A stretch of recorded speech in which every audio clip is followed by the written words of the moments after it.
आणि आता बातमी आहे पुण्यातून। पुण्यामध्ये सावित्रीबाई पुणे विद्यापीठामध्ये गोंधळ झालेला आहे। ललित कला केंद्राचे विद्यार्थी आणि अविपच्या विद्यार्थ्यांमध्ये राडा झालेला आहे।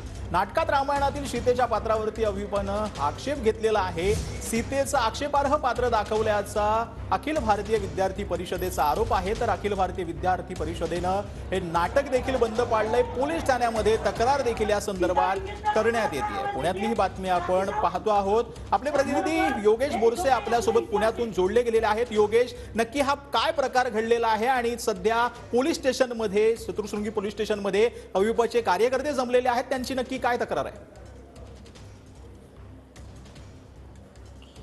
सचिन, आज संध्याकाळच्या सुमारास सावित्रीबाई फुले पुणे विद्यापीठामध्ये ललित कला केंद्राच्या माध्यमातून जव्वी मेट या नाटकाचं आयोजन करण्यात आलं होतं। या नाटकाच्या माध्यमातून रामायण हे दाखवण्यात आलेलं आहे, ज्यामध्ये सीतेच्या पात्राबद्दल आक्षेप नोंदवण्यात आलेला आहे। ज्या पद्धतीने हे पात्र या नाटकामध्ये दाखवण्यात आलेलं आहे ते आक्षेपार्ह असल्याचं अखिल भारतीय विद्यार्थी परिषदेच्या कार्यकर्त्यांकडून बोलले जाते। त्यामुळे हे नाटक सुद्धा या सर्व कार्यकर्त्यांनी बंद पाडलेलं आहे। आपण आता पाहू शकतो पुण्यात या चतुर्शृंगी पोलीस स्टेशनमध्ये अखिल भारतीय विद्यार्थी परिषदेचे कार्यकर्ते, त्यासोबतच भाजप आणि अजित पवार गटाचे कार्यकर्ते हे या ठिकाणी दाखल झालेले आहेत, आक्रमक झालेले आहेत। ज्या पद्धतीने हे नाटक ललित कला केंद्राच्या माध्यमातून त्याचं प्रायोजन करण्यात आलं होतं, त्यामुळे चतुर्शृंगी पोलीस स्टेशनमध्ये या संदर्भात तक्रार दाखल करण्यात आलेली आहे। आणि या सर्व कार्यकर्त्यांचं म्हणणं आहे की जे काही संबंधित आहेत ललित कला केंद्राचे पदाधिकारी किंवा विभाग प्रमुख यांच्यावरती कारवाई करण्यात यावी, अशा पद्धतीची मागणी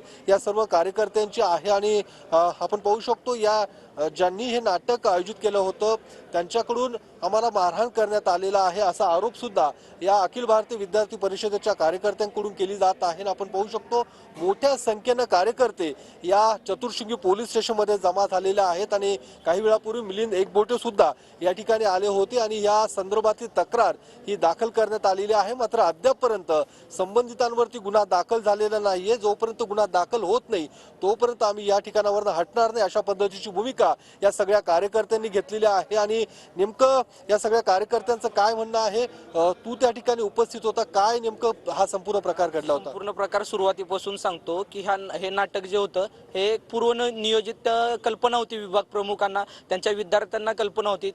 ललित कला विभागाच्या विद्यार्थ्यांनी प्रत्येक वसतिगृहात जाऊन सांगितलं की आज नाटक आहे। मग आम्ही विचारलं की नाटकात नेमकं काय आहे, मग त्यांनी असं सांगितलं की नाटकामध्ये राम लक्ष्मण आणि सीतेचं हे आहे। मग आम्हाला वाटलं की काहीतरी अभिनय वेगळा असेल, म्हणून मी स्वतः सावित्रीबाई फुले पुणे विद्यापीठाचा हिंदी विभागाचा विद्यार्थी आहे। मग मी माझे पेपर संपला होता, पेपर झाल्यानंतर मी ते नाटक पाहायला गेलो। मग नाटक पाहत असताना तो मुलगा मला म्हटला की अरे दादा, तू युनिव्हर्सिटीचा विद्यार्थी आहे, तू व्हिडिओ शूटिंग नकोस करू, व्हिडिओ शूटिंग। मी म्हटलं दादा काय अडचण काय, धन्यवाद योगेश या संपूर्ण माहितीसाठी।